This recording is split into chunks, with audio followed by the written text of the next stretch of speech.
Hey guys, I don't know what was happening, but I was on a, I don't know how, I don't know what was going on. Yay, we're here. We're here and I was waiting and waiting and going, where is everybody? I'm all alone. I was like, huh, I wonder where Jeannie went. I'm just waiting. I don't know. I was on, it said, I clicked on the link and it hooked me up to something. Maybe I had two set up. I don't know. Oh, funny. I So, know Kelsey is working on getting on, okay. and she's here. So, do we just want to get started right away? Sure, let Or should me, we wait just a minute just to make sure that we have everybody, or? I show 5 people.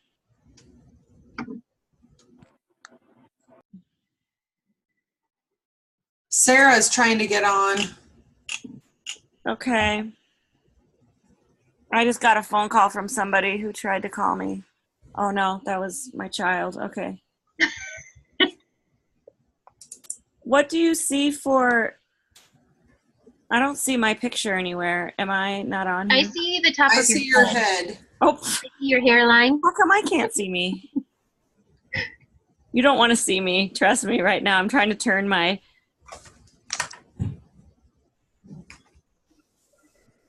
Now do you see me? I see your picture. Okay, that's better. But I still don't see my picture even. Yeah, I would say if we're recording, let's just get started and people can pop on. Don't you think? Yeah, Sure. it started recording right now. So All right. we're on for recording. All right. Can you guys hear me okay? Yeah. Yeah. Okay, I've never used my computer to do this. I always use my phone. So, and it's my first training ever. Yay! Not gonna lie, I'm a little bit nervous, but we'll do this anyways. So, welcome to our first director bound call. Yay. We did kickoff last week, and the week before that was our informational meeting. So now you guys are all stuck with us. We're all here, and you guys have all chosen to be ready for director bound and learn together and grow together the next few months. And I just think that's really exciting. So like Dina had mentioned last week, we should definitely try and have some interaction. I'm more of a shy person, but try not to be shy. I think it's good for us to all get to know each other, and because we're going to be stuck together reaching goals until June. So I think this is a really good time for us to bounce ideas and thoughts and struggles and successes and all those roller coasters of emotions that we're going to have coming up. I think for me, being in lead right now, I definitely understand all these ups and downs and your successes and your struggles and all those feelings that I was talking about that go along with this. So I think to start tonight, first we're going to talk a little bit about how your calendars are looking. I know we talked about how we have a goal to have 6 shows on your calendar. So April's just a week away. So I guess what I'm wondering is how your bookings are coming along. I will start and let you know that personally, my May and my July are looking a lot better than my April are. I need I would feel really comfortable with about 3 more parties in my April. So I have a little bit of work to do, but I guess in the meantime, I'm really happy having my May and my July looking really good because that's going to make my life a little bit easier coming up. So what are your guys' calendars looking like? What are your successes? Are you having struggles with different things? Anybody want to share? Anybody? I can share. I didn't have anything on. I had 2 parties on my calendar as of last week, and I'm part of lead, so I have to have 8 shows a month, no matter what. So I had a little panic. Anybody ever feel that way?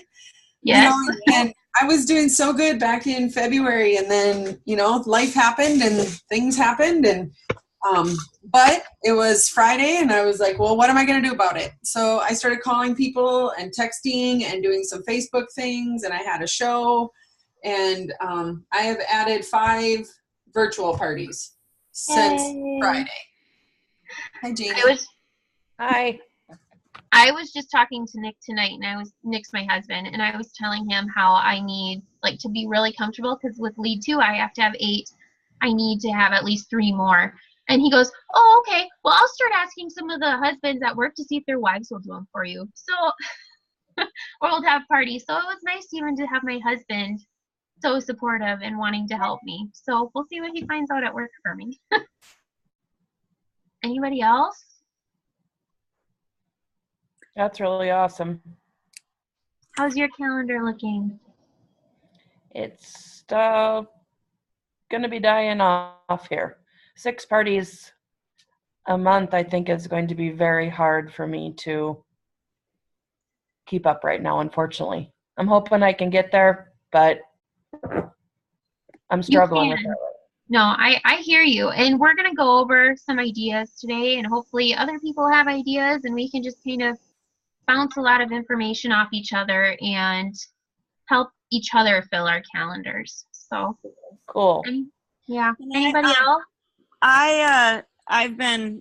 My time is like really limited, as you guys know, as far as doing live shows. So I'm really trying hard to become almost 100% virtual, because it just fits into my life so much more.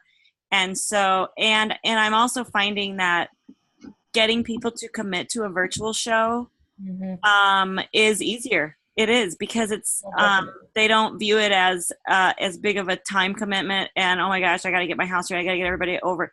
And some people panic about that kind of stuff. And so when I know, okay, I want to set up 3 shows, you know, I need 3 shows that still I have to set up. And some of the ways that I'm saying it is, hey, I'm getting ready to set up 3 more shows. Can I set one up for you? It'll be super easy. We'll get it started Wednesday and it'll end next Tuesday, and super easy. We just invite your friends and interact over the course of the next couple days. And when you put it like that, so easy, I get a better response. So still working on it. I like it. Anybody else? I want to hear from Ann and Sarah. I know Sarah's the phone number that's on there. Will you guys mind sharing how your calendars are looking since you guys are on?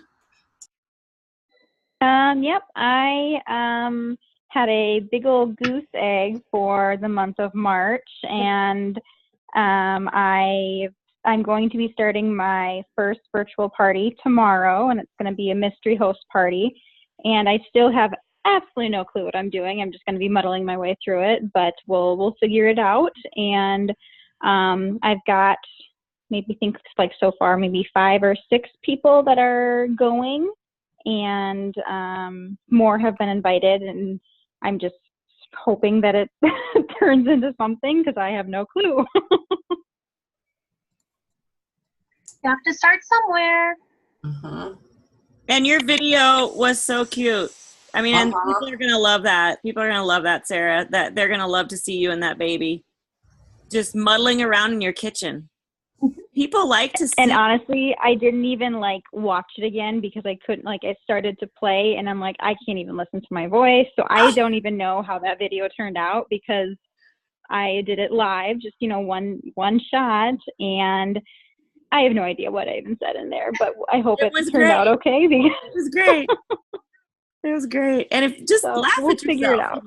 Laugh at yourself. That's what you got to do. People like to see real life. If they want perfection in a kitchen, then they'll turn on Food Network. So, Yep. I'm the same way. When I make my videos, I have to not watch them after I post them, because I know I will just take them down. So that doesn't happen. I just have to leave them up there and not watch them. There you go. I had a really good virtual party with a new virtual party pack in March, but I didn't get any bookings off of that. So that was kind of disappointing.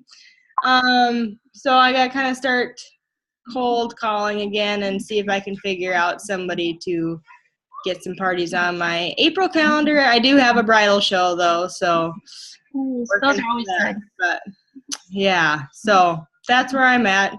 got to start somewhere. I planned on doing it all on Wednesday, and then my baby got an ear infection, so set me Aw. back a little bit. Did Well, you we're call? Go ahead. No, go ahead. I was just wondering if you called everybody that ordered, Anne, on your virtual party. I don't call, but I did message everybody. Perfect. Good. What we're going to do is, I think, we're going to cover all different areas, but tonight what we're going to really cover is prospecting, how to decide who you're going to contact, and what you're going to say to those people. And what we're going to focus on is starting from scratch, not booking from parties, but how are you going to fill your calendar when it's empty.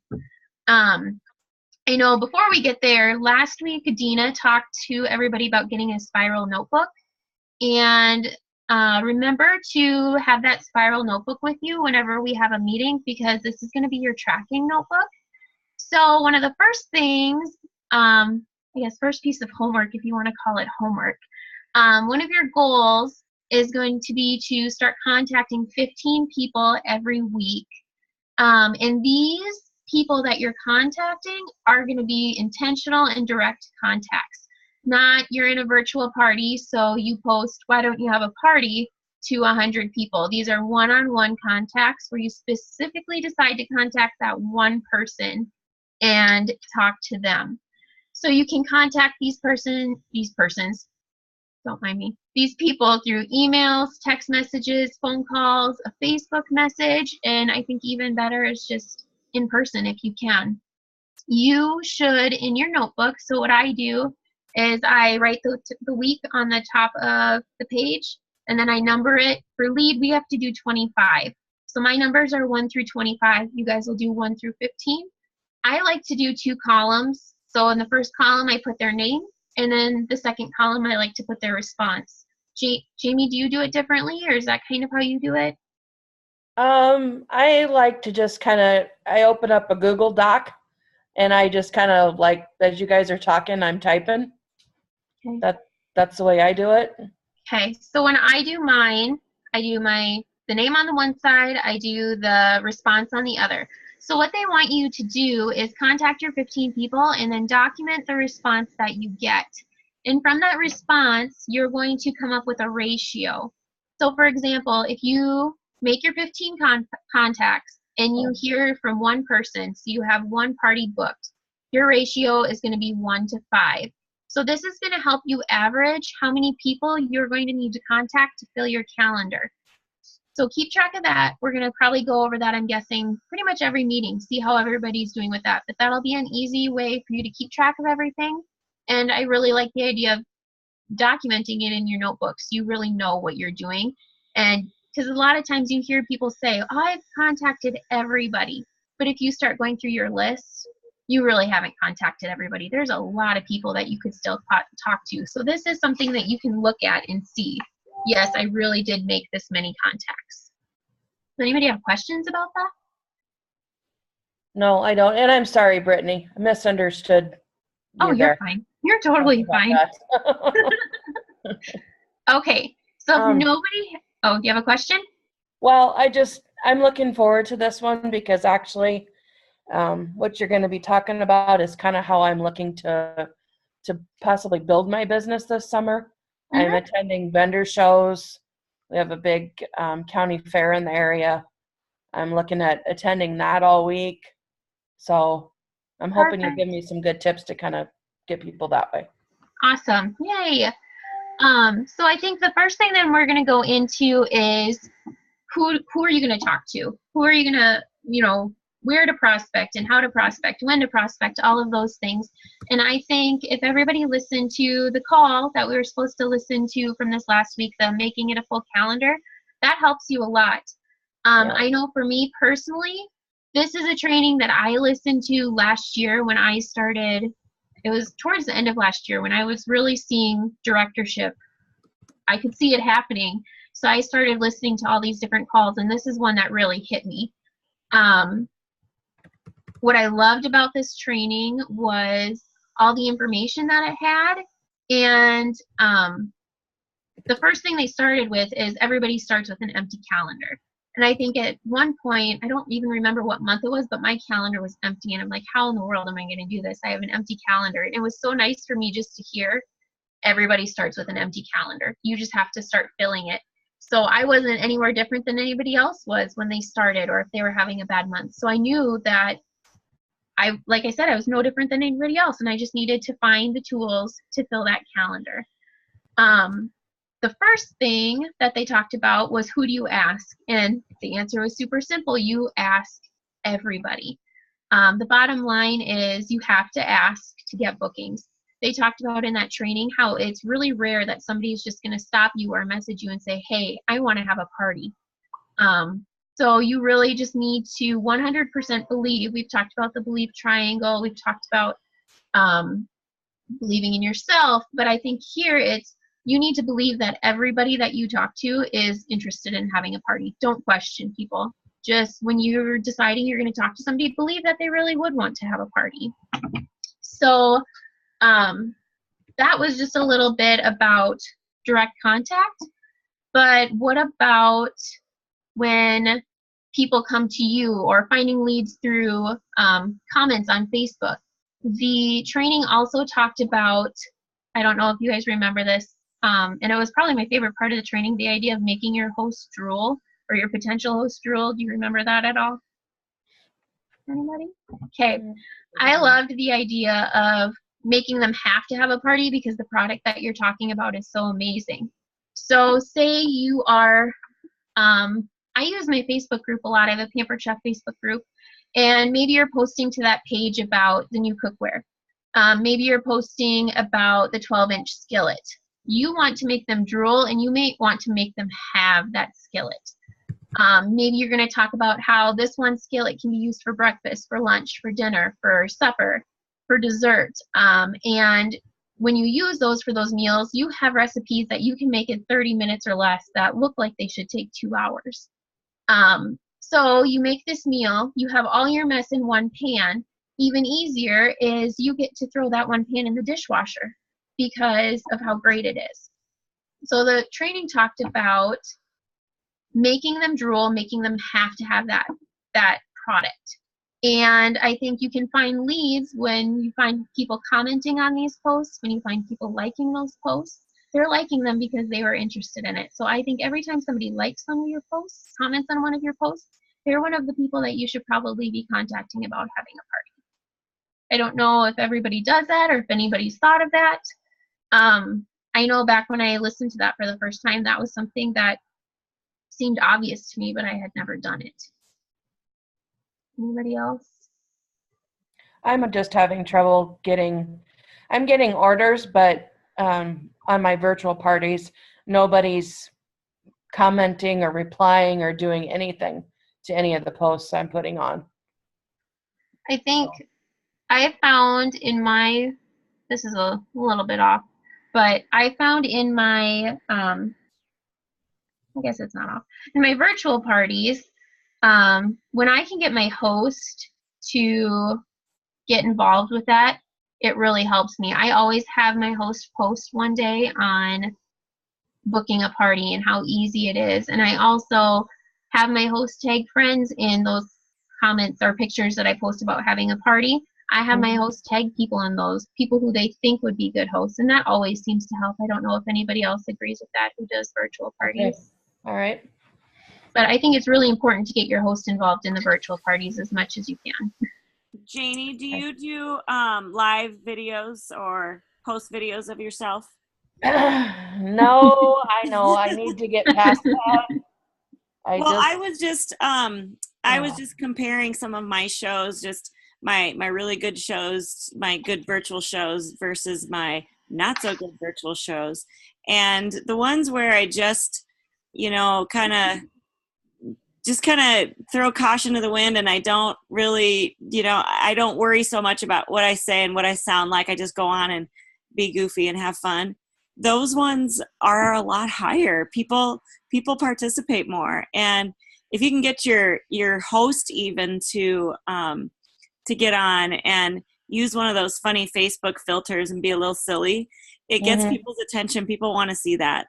And that those shows seem to do better than the ones where I don't, because I could tell one week where I like had no voice and I was sick and I was not going to go on and scare the world away with no voice and cook at the same time. That would be really bad.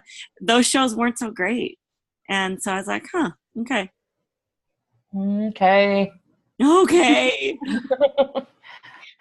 See, I can't even have myself being looked at right now. I am doing Pampered Chef stuff, by the way, right now. Hey, I'm not either. That's why I have my Hawaii picture up.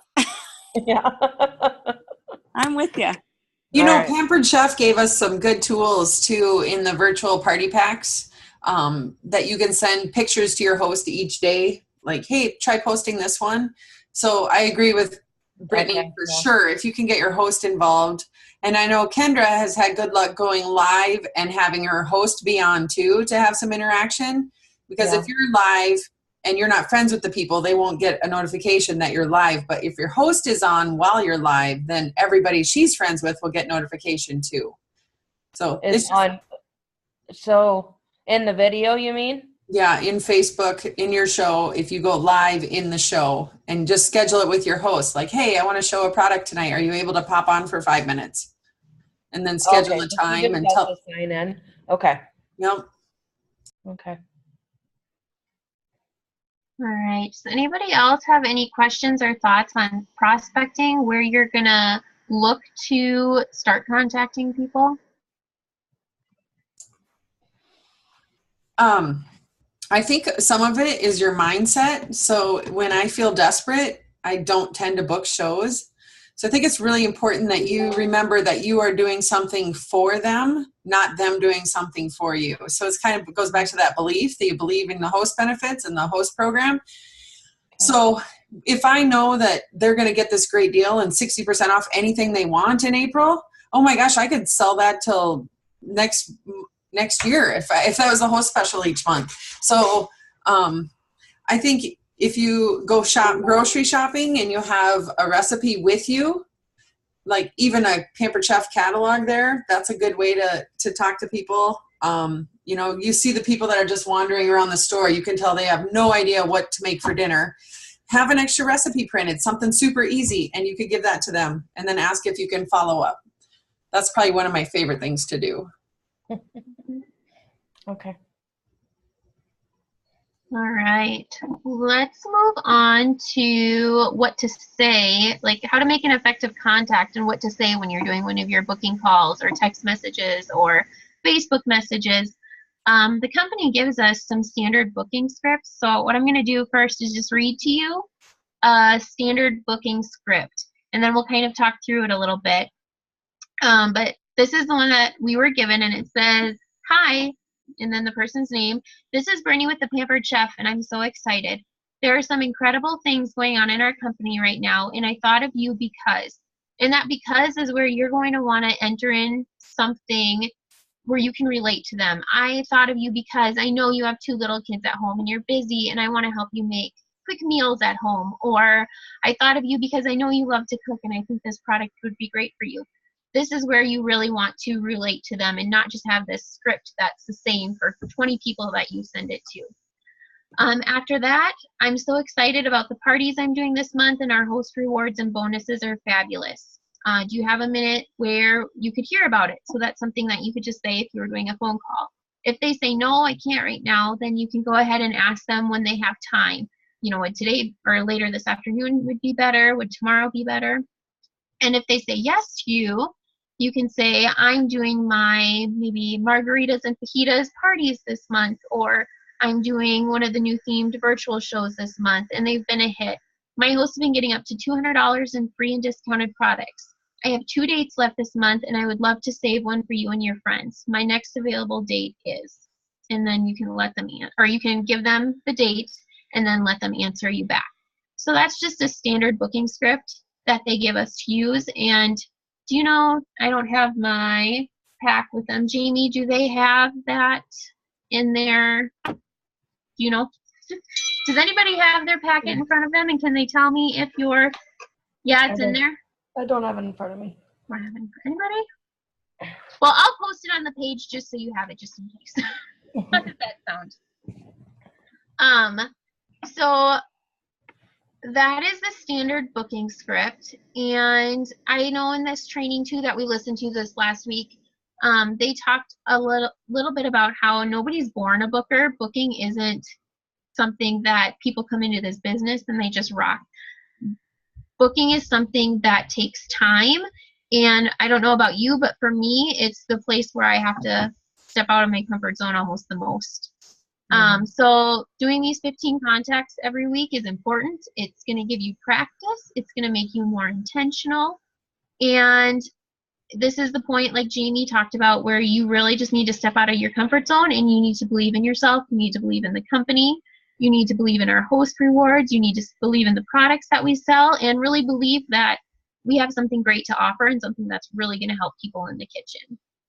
And then the last thing that I took from the training that I really, really loved are the do's and don'ts that they shared with us about booking. The do's were just ask, have confidence when you're asking, and to be consistent. And the don'ts were don't be pushy. And I think something that's really important, and I think something that was one of my issues when I started, was don't sound desperate. I would start my asking of, do you think you could help me out and book a party?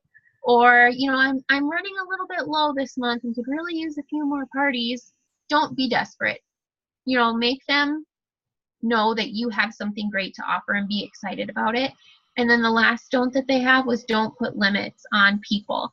And by that they meant don't assume that somebody's not going to want a party. Don't have that chicken list.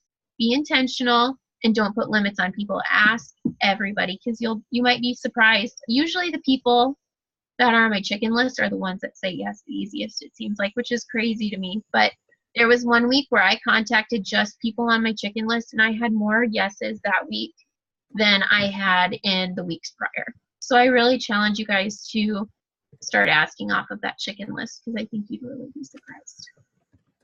Does anybody else have any tips or tricks on when they're making their contacts or doing a booking call? Anything that's working for you or not working for you?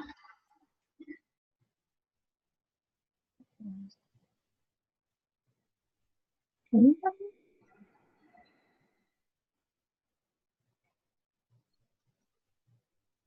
No?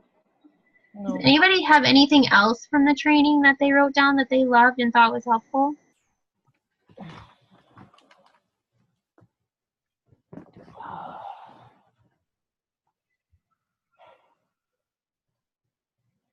I just covered everything, right? Pretty close. I liked where they talked about don't wait for the objection, plant the seed, like in your show.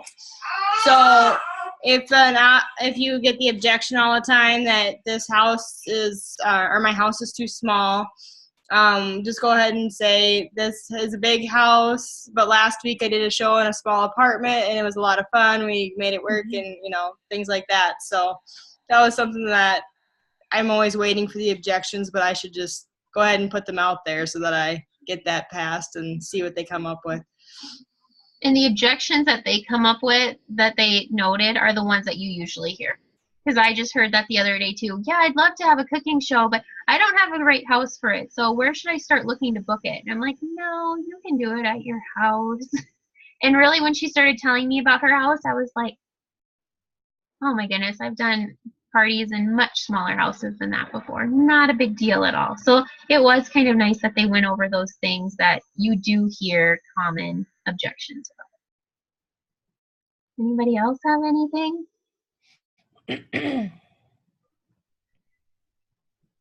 Did you guys enjoy the training? Did you find it helpful?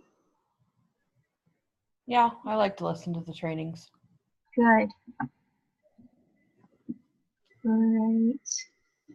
Jamie, did you want to do anything more with booking, or? Have you guys all tried the 60% off coupon? If I gave you 60% off any item, what would you pick? Yeah, I tried it. I put it out on Facebook and had a couple people, I have no idea who they were, reply. And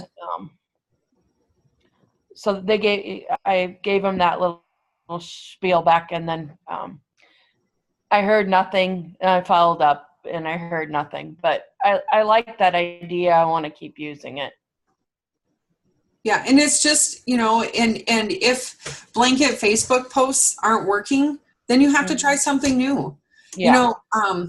One time somebody said to me, if you died, if you didn't get 6 bookings on your calendar, what would you do? If you knew you were going to die or you'd lose your house, what would you do? So think about those things you would do and then do them. I think a lot of times you can listen to all the trainings in the world. Yeah. You can come up with all these great ideas. But until you actually make the effort to try to get some parties booked, and like Brittany says, keeping track of the people you're contacting, then you haven't tried everything. Sometimes we think we're working all the time because we're thinking about working all the time, but we're really not actually working. We're just thinking about working and we're not really doing it. Anybody relate? Yep. Same. So I think if we can, and then if you are reaching out to that many people and you're all getting all no's, then we need to look at what you're saying, or how you're saying it. But chances are you're not doing the one-on-one, like Brittany said, like where you're asking specifically one person. Have you talked to your neighbors? Have you gone through that list that Dina did for the Look and Learn when we did the planning night? She gave a whole list of people, and it was for people about joining your team, but you could do that same list for people who you want to have a party. Like you could start with joining your team. If they're not interested, then go to the party. I can't find my list. Oh, yeah. I mean, there's like your relatives. Have you asked everybody you're friends with? Anyone with financial concerns, anyone who's married, anyone who's getting married. Do you have any new friends? You could do the green dot chatting where I'm sitting on Facebook and I can see all the people that are active because they have a green dot by them. So you can click on their page, do a little lurking, see what they have going on in their life, and then start making a conversation with them and be real, like be sincere. I noticed you had this going on. How was that? And as you're talking back and forth, people love to talk about themselves. Chances are your Pampered Chef business is going to come up. So, I mean, sales is just about making connections. It really is building relationships. And so you can't start with, hey, have a party. You have to start with, some conversation first. Mm-hmm. But if you haven't listened to that call or your list of 100, your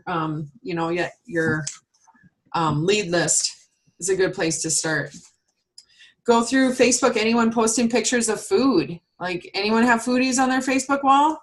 If somebody's posting a picture of food, I ask for the recipe and I start conversation there. Oh my gosh, where'd you find that recipe? I want to try it.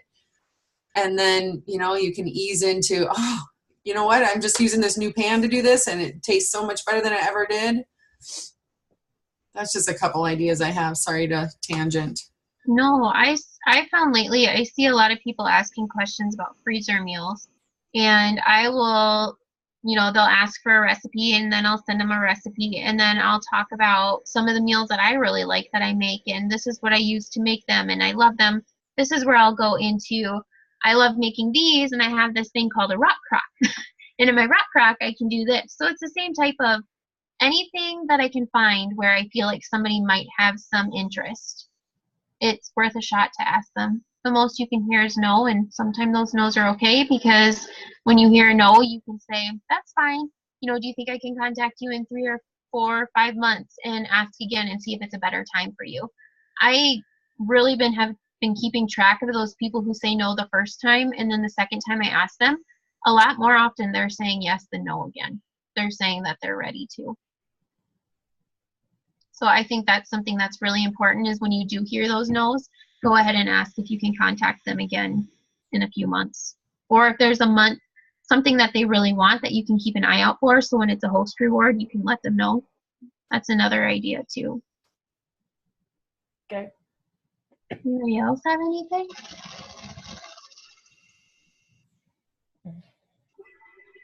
All right. Well, then I'm going to move forward to our homework for the week. Yay. So the first thing that we talked about was tracking your contacts and figuring out your ratio, so your 15 contacts. And then there is a training audio assignment again this week, and I will get that posted. It is called Make It a Network, and it's by Heidi Toms and Courtney Cheney. So if you guys can listen to that this week, that's really important and helpful.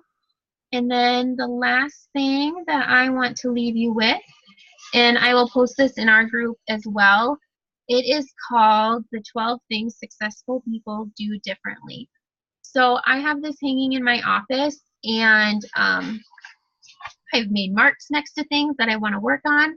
I've put stars next to things that I think I'm doing a really good job with, and I have marks next to ones that terrify me, so I just don't want to do them, and I take a look at this all the time just to see how I'm progressing with things. So the 12 things successful people do differently. 1 is they create and pursue smart goals. 2 is they take decisive and immediate action. 3, they focus on being productive and not being busy. 4 is they make logical, informed decisions. 5, they avoid the trap of trying to make things perfect, which is one that I struggle with. I'm a perfectionist. 6 is they work outside their comfort zone, another one that I struggle with that I need to work on. 7, they keep things simple. 8, they focus on making small, continuous improvements. 9, they measure and track their progress, which we talked about to do this week. 10, they maintain positive outlook as they learn from their mistakes. 11, they spend time with the right people. And 12, they maintain balance in their life. So I'm going to post this list, and I would really, really appreciate it if you took a look at it and maybe just made some comments on there on things that you're doing right, what things you can do to make gradual changes to become more successful. I think this, well, I know this entire program is a process. Just being in lead, I know this. And we're going to all move at different paces. We're all going to have different outcomes. And that's because we're all at different places in our lives. But it's really cool to know that we all have the same goal in this group, and that's to grow our business and become directors.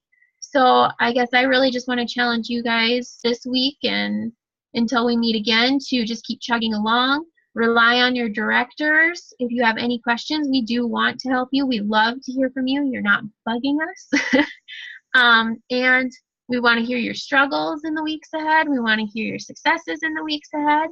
And like I said, we just want to help you walk through this entire program. Our next call is going to be April 8th at 8:30. So we hope you guys can be on that. Does anybody have anything else they want to talk about? Anything else they want to add? I would like to talk about 2 things. First of all, Easter's next weekend.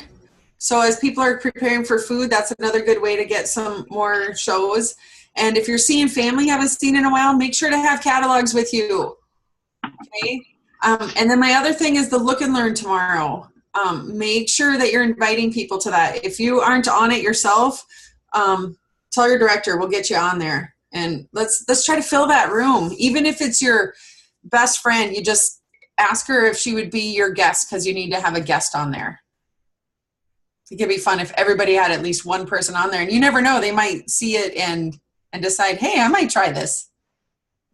If you guys haven't been on a Look and Learn or haven't been on one of the events, they're actually a lot of fun. There's so many people tossing around ideas and tossing around feelings, and it's nice to just be involved in a supportive group like that where you're helping people solve problems and answer questions. I really enjoy being on those events.